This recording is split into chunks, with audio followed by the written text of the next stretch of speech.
جبری و پیشی زانستی کی بمره کی بنمره بو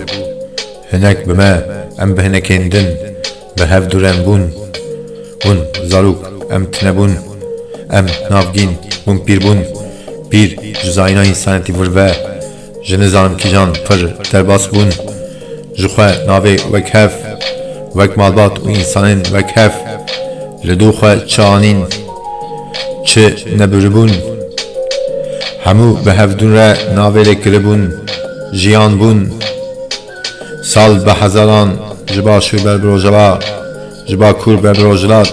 به هر جوره حیبت جیهان زورانده بون آخ جیهان خوزان آجال و انسان همو به هفره خوزای بوینه آفرانده بون چه برچی چزک تجی دیساجی دشتازر آلبالات her roş tiji dilili aveti bun Pörtük aferin Bereya feza Duraya khoza Lüduvan ya asman U heri davi ah u çandini bun Rengi van reş Kahveyi Heşin U kes bun Mesaja afirkeri ajbu Bratiya insan bun Malbat şuanırxa ji keştiyan jî bêdamûn ji xwe dendika destpêka jiyan însan û cîhan bû cîhan zivirê em jî temen bihûrê roj li şevan şev li hefteyan û meh û sal û demsalan li dûxa anî temen guhûrîn por spî rû carcaran ken